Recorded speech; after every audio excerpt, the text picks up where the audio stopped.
All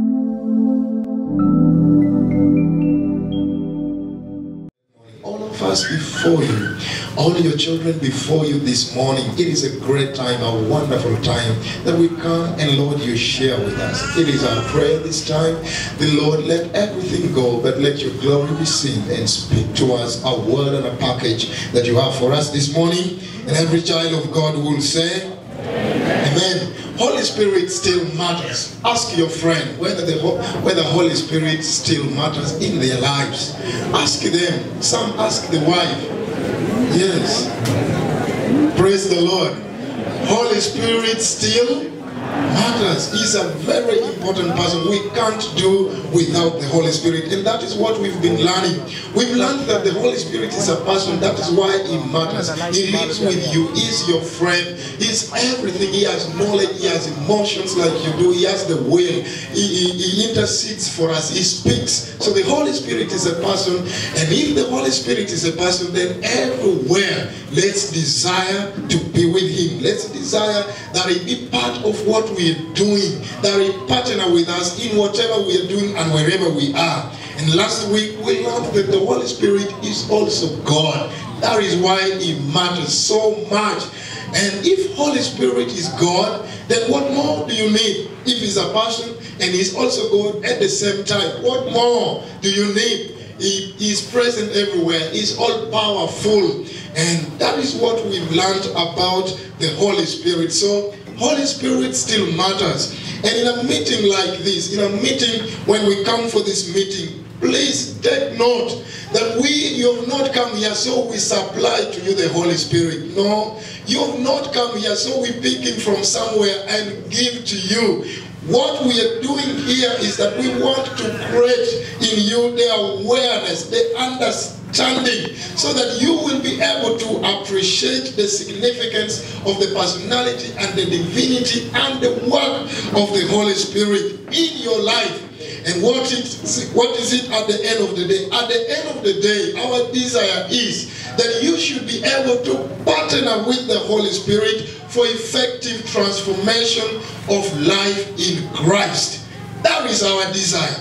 So when you come to a meeting like this, don't come and say that Pastor is going today to give me the Holy Spirit. We've said he's a person. I don't need to pick and give him to you. From this day forth, you need to take time. You need to prepare your time. Spend time and seek the face of the Holy Spirit. Call him in your life wherever you will be. Are you at home? Are you at work? Call the name of the Lord and let the Holy Spirit come in your life. Praise the Lord. Praise the Lord. It's not a bread that we pick in from somewhere and give to you. No. Jesus said you will sit somewhere, you will wait for him until you will receive when the Holy Spirit comes upon you. Where are you waiting for him from? So be seated and wait upon the Holy Spirit. Seek his face. Come on, slap your neighbor and say, seek the face and seek the Holy Spirit. Let him follow you wherever you will be. Thank you. Welcome today. We want to talk about Holy Spirit is life. Holy Spirit is life. He's not only a person. He's not only God. Holy Spirit is life. And I want to take us through this very small portion of the scripture in John chapter 3 from verse 1. We want to read from verse 1. Sorry?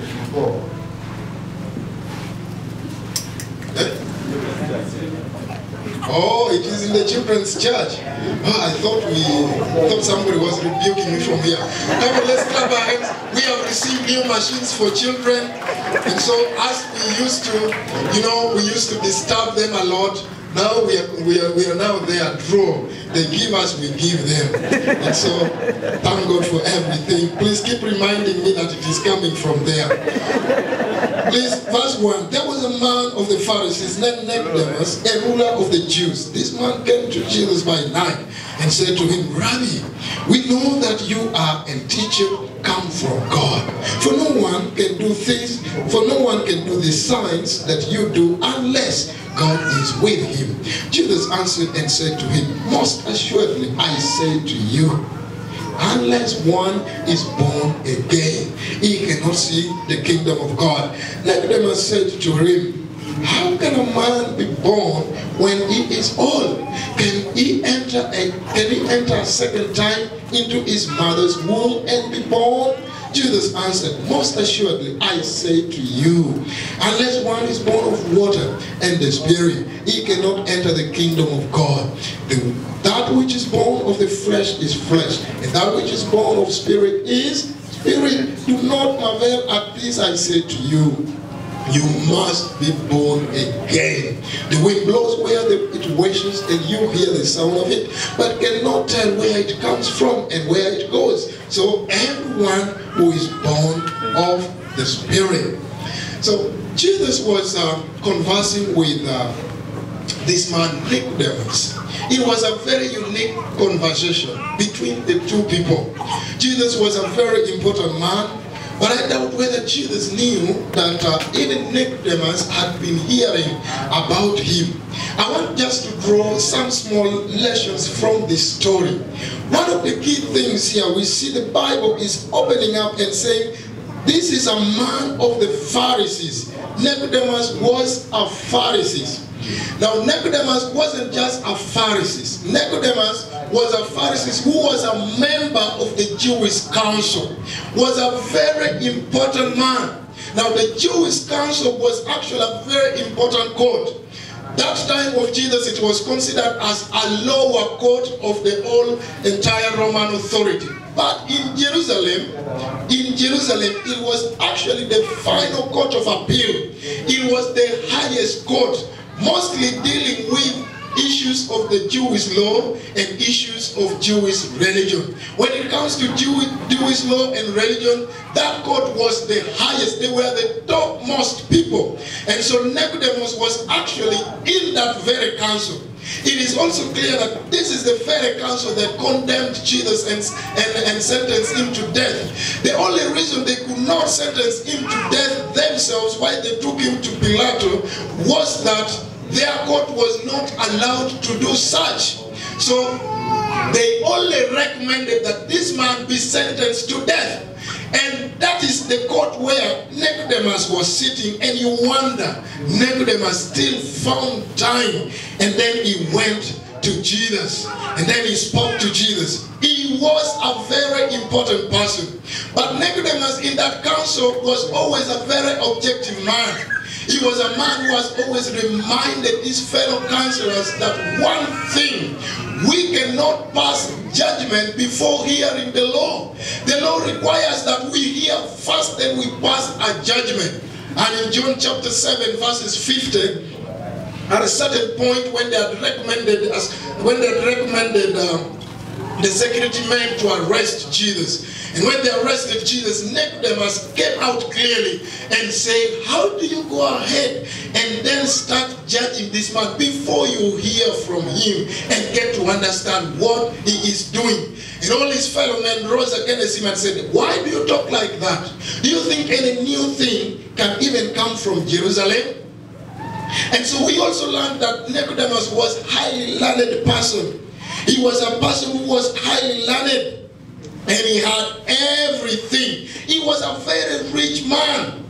Nicodemus also participated in burying Jesus with John Arimathea. He actually did it together with him, and he contributed huge sum of money to help in the burial of Jesus. And yet, he was a member of the council.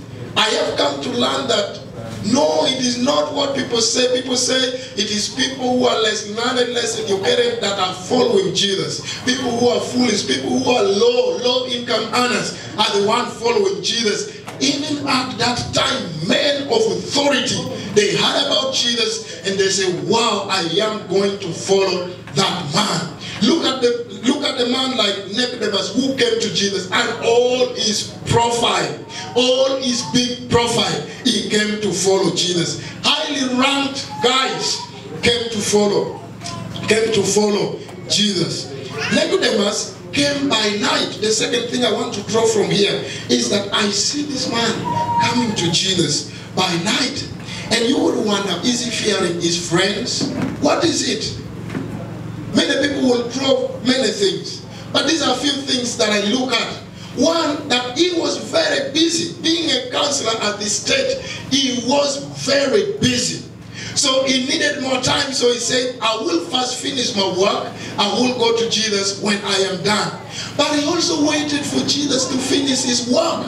Jesus was also very busy.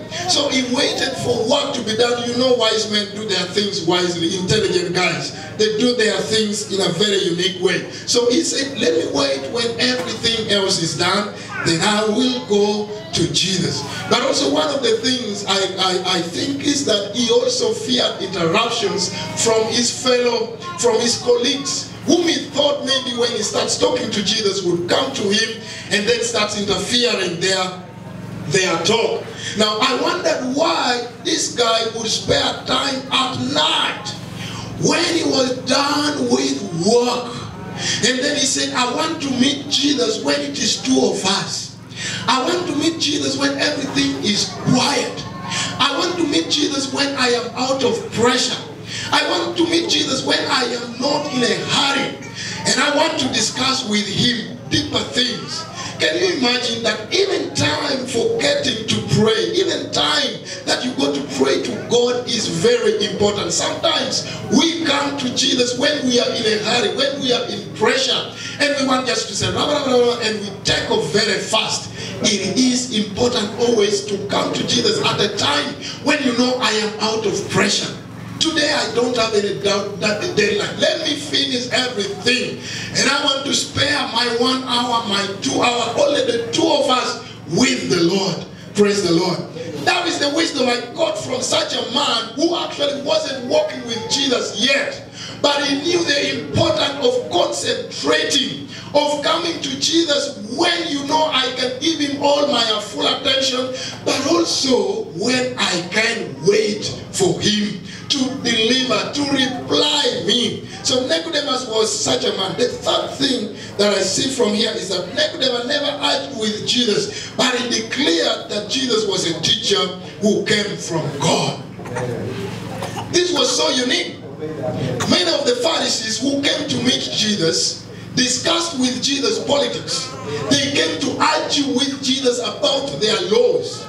But when Nicodemus came to Jesus, he never asked him any question. He just came and told him and declared one thing. That I know people who do a thing like this are actually great teachers. And these are teachers from God. And we know you are a man from God. And when Jesus saw this, that this is a guy, a Pharisee, who has come to me, and he has not come to discuss issues of politics. He has not come to discuss with me rumors going around in the Jewish council. But this is a guy who has come to discuss with me matters of his soul. He has brought and he has opened up his soul and is bringing it to me. He has neglected the rest of the thing, and he says, I want to get to Jesus when I am discussing issues of my soul. And this is what is important. And Jesus saw this guy and told him the secret that he had never revealed to anyone, even to those of Peter. Straight away he told him, unless a man is born again, he cannot enter the kingdom of God. Jesus never also wasted time with him. Unless a man is born again, he cannot enter the kingdom of God. And so Nicodemus' carnality was then revealed. His ignorance about the word of God was revealed. And he came and said, what do you mean? You mean even when someone is old, he can as well go back to the mother's womb and then be produced again? You know, a person like Nicodemus would have not asked that question, because you know once a child is pushed, once a child left the womb and is pushed already, I'm not a midwife anyway, but once a child is pushed, there is no possibility that child can go back. If the child fails to be pushed, that child they will pull by neck.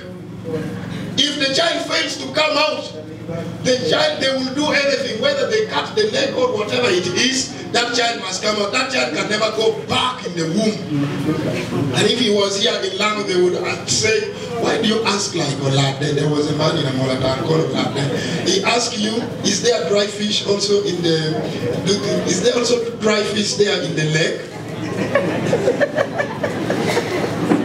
But I got that this guy was so amazed with everything. So he was telling Jesus, what are you talking about? What kind of being born are you talking about? And Jesus took him through and he said, unless you're born of the Spirit, you're born of water and the Spirit.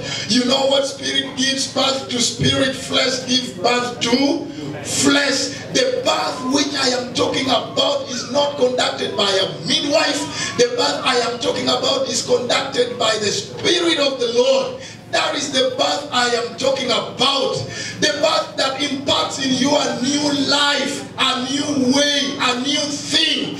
That is the kind of birth that I want you to understand. In other words, Jesus was telling Nicodemus that, Nicodemus, there is one thing. You need a new nature from now. You need a new principles of life. You need a new aim. Right now you're breathing, you're living, but one thing is missing. Your old nature is killing you. Your old nature is destroying you. The new birth that I am talking about, that is only done by the Holy Spirit, brings you a new nature. You need to come out from the nature you've been in. And I want to give you a new nature. You need to come out from the principles that you've been operating in. Now you need to get into a new principles of life. You need to get into a new aim. Those days your aim was different. Your aim was on yourself, pleasing yourself, and then working for the council. But now your hope should be higher in the eternal life, in the kingdom. That is the life I am talking about. Praise the Lord. So the new life is only given by the Holy Spirit. No one gives you a new life. The truth of the matter is that we have the life. But the life that we have, why Jesus is asking us to have a new life, the life that we have the natures and have the principles and the aim that keep on conflicting with God. I say in Corinthians chapter 2 verses 14, but the natural man does not receive the things of the Spirit of God. No, the natural man, the nature of which you were born, can never accept and can never receive the things of God. That old nature, what it does is that it helps you to love the things you must hate and helps you to hate the things you must love. That is what the old nature does in us. It does the things in a contrary. There are certain things you're supposed to love by now, but you can't love them. Instead, you hate them. And there are certain things you should be hating now. Hate them. You instead love them. You love them against the nature of God. That is the nature that disturbs us. That is the nature that Jesus was telling Nicodemus that you need to change the all of that nature. And when a new life comes in you, you will receive new way. You will receive new idea. You will get new direction. Everything about you will be new. The old ways will help you only to seek things that pleases you. But then you will neglect issues that please God. So everything that you work, whatever you do, even when you serve, you are only self-centered. You only look at how do I please myself. Everything is about me. But the new life that Jesus is emphasizing that we get to have, which do not require you to first go back to your mother's womb. It only requires the Holy Spirit to come in your life, and then it does it. It will help you to see as God sees. It will help you to think God's thought, and so it will always help you to be there as God is always there. In 1 Corinthians chapter 2 verses 12 to 13, let's look at this. Now we have received the Spirit of the Lord. We have received the Spirit, not of the world, but the Spirit that is from God. Then we must know things that have been freely given to us. These things we also speak, not in words which man's wisdom teaches, but which the Spirit, but which the Holy Spirit teaches. Comparing spiritual things with spiritual things. If you are in a new life, if you have a new life, there is a way your affection is always in harmony with the affection of God. you will find that you and God moves together in the same thought, in the same way. You see the same thing. And here he's saying that you compare spiritual things to the spirit. You compare spiritual things with spiritual things. Then I learned one clear thing. There are times when we want to compare ourselves with the world and see whether we are better. I look at my neighbor and I say, my neighbor is a thief. I am also a thief. But my neighbor steals cow, me I steal chicken. So I am better if you compare me with my neighbor. You know what? I am not like that woman. You know, that woman is quarrelsome. For me, I am only jealous a little bit. Mine do not come out. So I am better. I just wonder that when you come in the house of God, then you say, I want to compare our church with the other church. And when I see a lot of weakness in that church, then I say, I am better. No, that is the old way of thinking. A new life will take you to make Jesus your own standard. God becomes the standard of your life. And when you now want to say, is our church doing well? You come to the purpose that God has given you. Then you check, are these the things that God has given us to do? Then you see whether you're in line. But you don't pick your church and then you pick another church and you say, no, we are still very far. Or we have gone far, we are better. You don't pick your life and then pick your friend's life and then start comparing them. You pick your life and then give it to the life Jesus is giving you. Then check whether they rhyme. Check whether they are in harmony. That is when you say, I have a new life. New life takes you to bring Jesus closer to you so that he becomes your mirror. No one else become your mirror.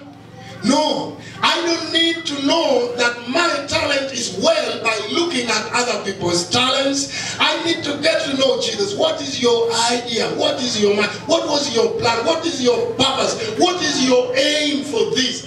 I don't need to pick my business and then compare with the other one and then I say, I am actually better.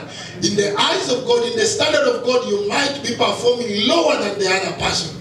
Did you know what Jesus wanted for the other person? You didn't know.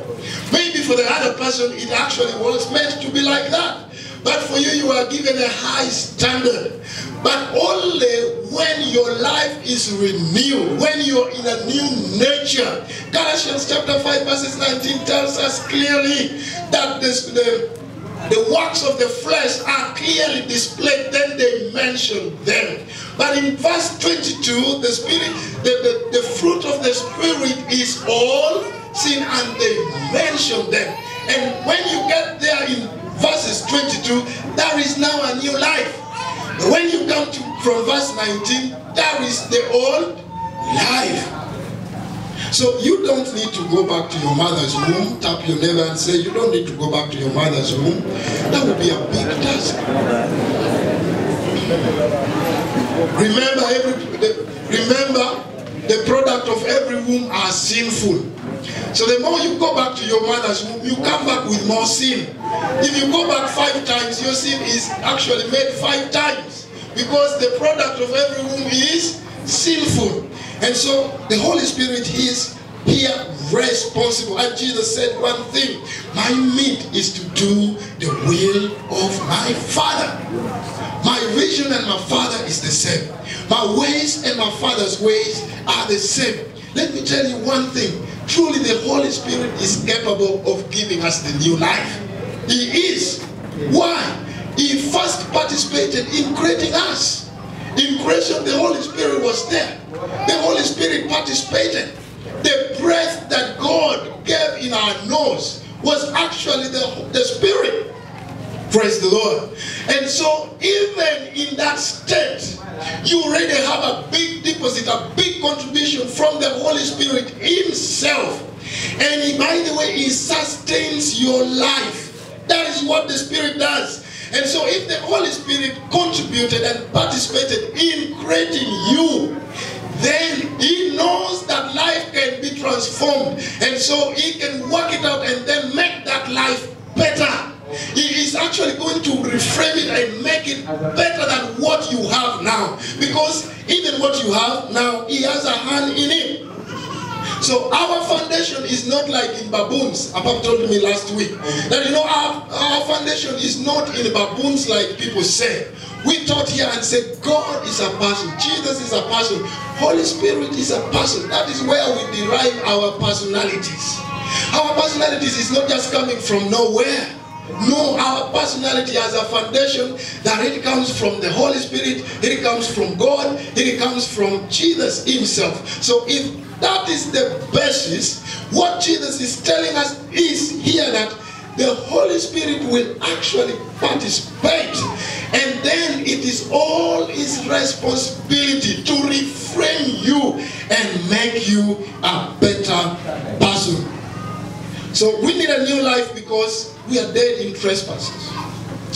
That is why you need a new life. The truth is you're breathing. The truth is you're walking. You are actually alive. But we are dead in the in trespasses. We are dead in our sin. We cannot move anymore. We cannot do anything anymore. Ephesians chapter 2 verses 1 will tell us, and you whom he made alive, who were dead in trespasses, whom he made alive, were dead in trespasses and in sin. Jesus saw a very brilliant leader, ruler of the Jews, who came to him and looked at him and said, this man has come as everything, but is dead alive. He is dead walking. His spirit has nothing. Have you been there and then you realize you're dead alive? Have you been there and then you hear people say, this one is dead alive. He's walking, he's talking, he's having everything, but he is actually dead. He has nothing. 2 Corinthians chapter 3, Paul was telling us this. Who also made us sufficient as ministers of the new covenant, not of the letter but of the spirit. For the letter kills, but the spirit gives life.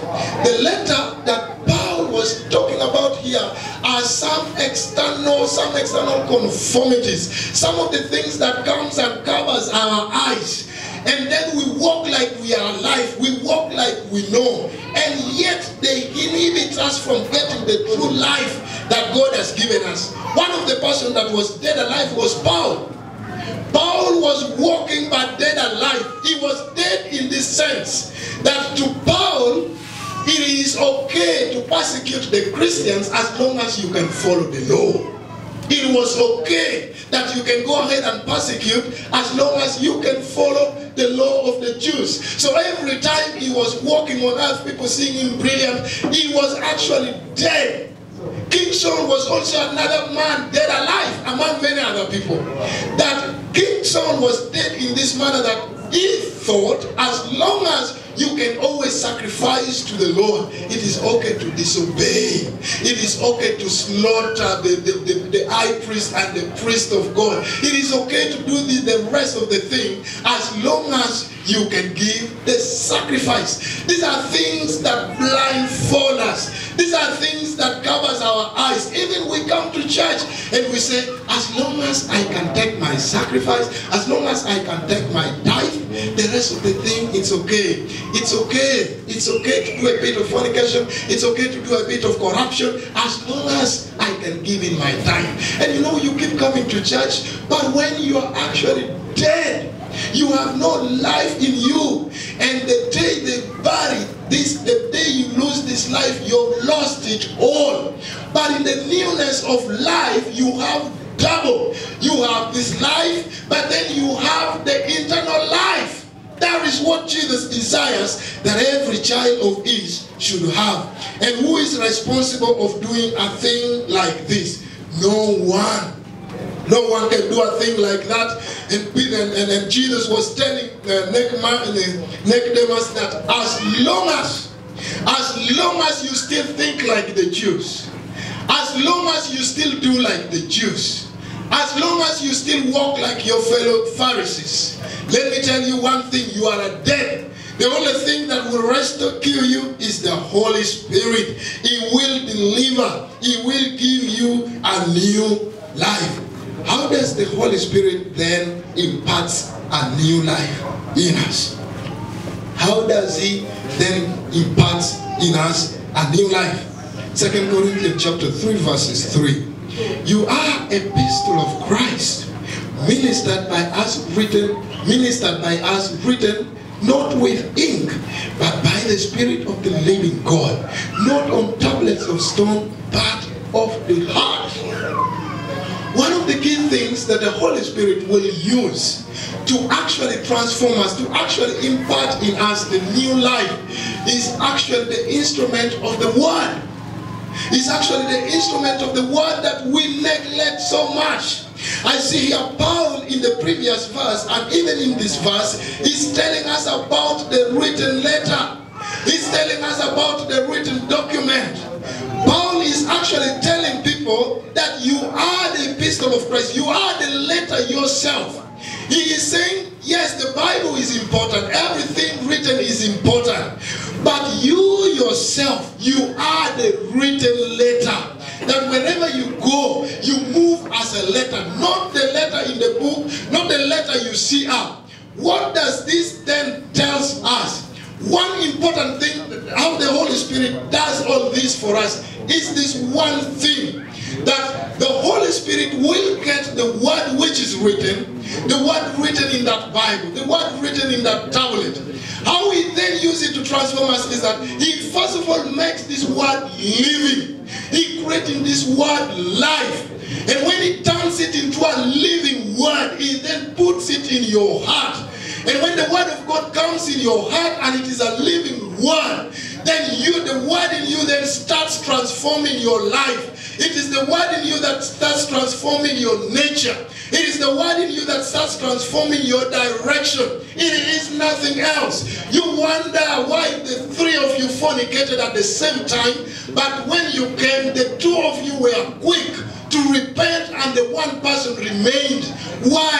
The Holy Spirit transformed the word and made it living. And when the word of God lives in the inside of you, you can then transform. Let me tell you one thing. You can get old versions, you put them here, you put another one there, you put another one there, and I am telling you, if possible, buy them. But one important thing you should know is that they will never transform your life.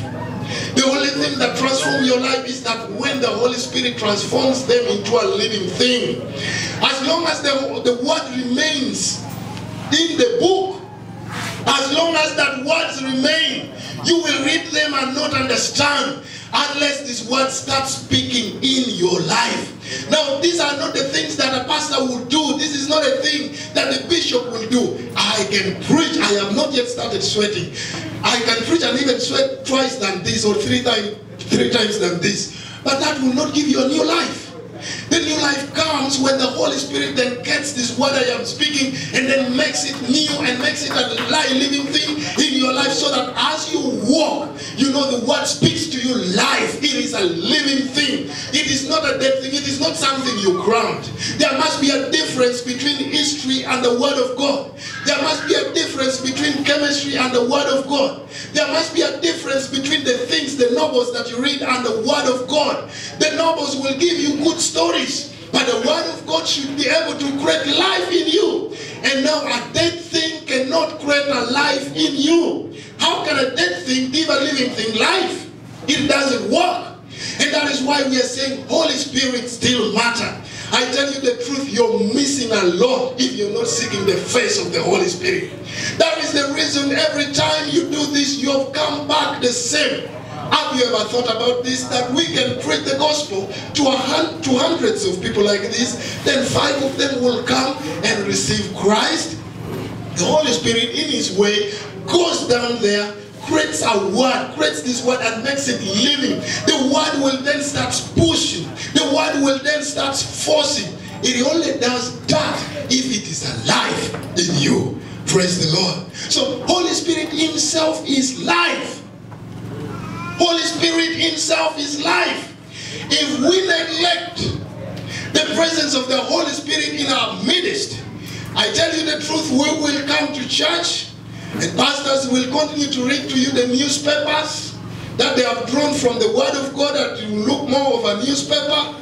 And I tell you, you will keep being here listening for the days that you know you're sober to listen. For the days you're not sober to listen, you can doze a bit, you can be on your WhatsApp, you can be on other things.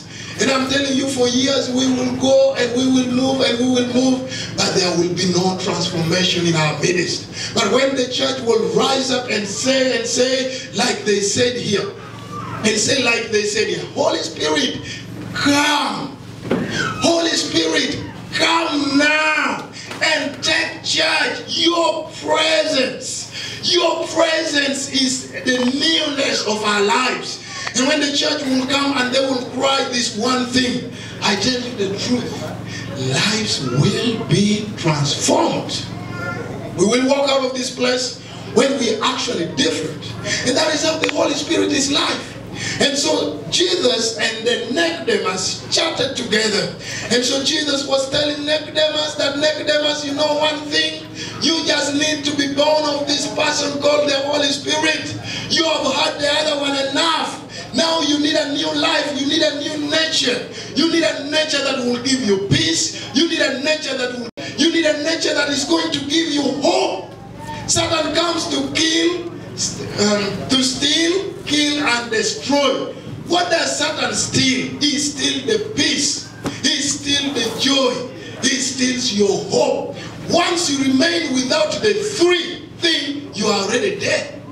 You're already spiritually dead. A person who has life and life given by the Holy Spirit has the peace. His peace is not derived from the money he gets. His peace is not derived from the family he has. His peace is derived right from the Lord. And his joy comes right from the Lord. And now, most importantly, he has the hope. And those three keeps driving him. That is when they say, you are spiritually alive.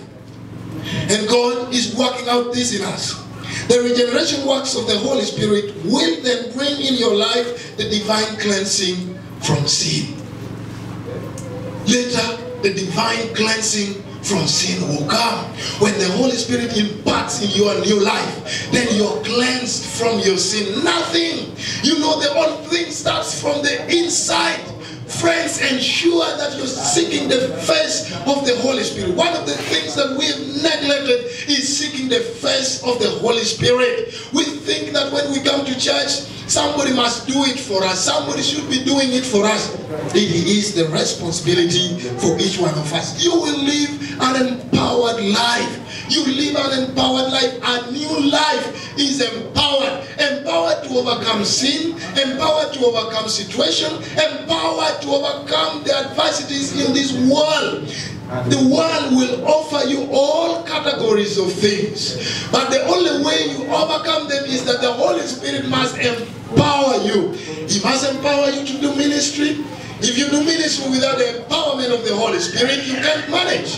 He will empower you to give to your neighbor. He will empower you to do many other greater things. The Holy Spirit will then protect you.